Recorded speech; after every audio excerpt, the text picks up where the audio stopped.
Ash pond బూడిద ఉప్పు నీరు ప్రవహించిన పొలాలకు సంబంధించి శాస్త్రీయంగా లెక్క కట్టి పరిహారం అందజేయాలని మాజీ మంత్రి కాకాని గోవర్ధన్ రెడ్డి డిమాండ్ చేశారు. నెల్లూరు జిల్లా ముత్తుకూరు మండలం జెన్కో యాష్ పాండ్ కట్ట తెగిపోయిన ప్రాంతాన్ని, బూడిద నీరు ప్రవహించిన పంట పొలాలను కాకాని పరిశీలించారు.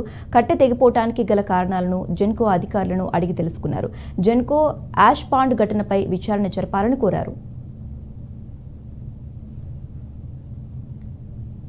శాసనసభ్యుడు చంద్రమోహన్ రెడ్డి గారు భిన్నమైనటువంటి వ్యాఖ్యలు చేశారు. ఇది పరస్పరం విమర్శలు చేసుకునే దానికి సమయం కాదు.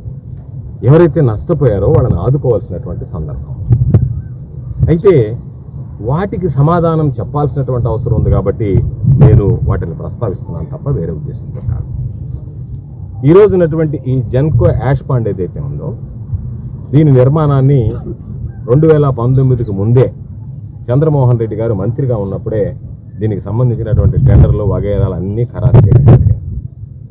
ఆ కాంట్రాక్టర్ పనులు మొదలుపెట్టింది మాత్రం ఎలక్షన్ కోడ్ అయిపోయిన తర్వాత 2019లో పనులు మొదలుపెట్టాడు. అందుకే రైతులు, ప్రజలు, మీడియా సమక్షంలోనే ఈరోజు జెన్కో అధికారులు అడిగారు. ఎన్నడైనా ఏ రోజైనా సరే దీనికి సంబంధించినటువంటి కాంట్రాక్టర్లో వైఎస్ఆర్ కాంగ్రెస్ పార్టీ ప్రభుత్వం అధికారంలో ఉన్నప్పుడు ఎవరు జోక్యమైనా ఉండేదా? ఈరోజు ఎవడు కాంట్రాక్ట్ చేయాలన్నా, ఎవరికి ఏమి ఇవ్వాలన్నా సరే తెలుగుదేశం పార్టీ నాయకుల కనుసన్నల్లో ఈరోజు జెన్కో నడవాల్సినటువంటి పరిస్థితి ఏర్పడింది.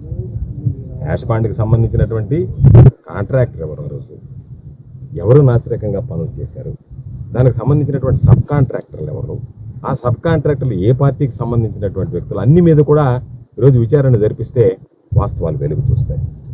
దాంతోపాటు ఈరోజు ఒక మాట మాట్లాడిపోయాడు. అంటే సోమిరెడ్డికి తల పనిచేస్తుందా, తల చెడిపోయిందా నాకు అర్థం కానటువంటి పరిస్థితి. దేవరదెబ్బకు సంబంధించి దానిని దేవరదెబ్బ గిరిజన కాలనీకి సంబంధించినటువంటి ప్రజలు ఇబ్బందులు పడుతున్నారు.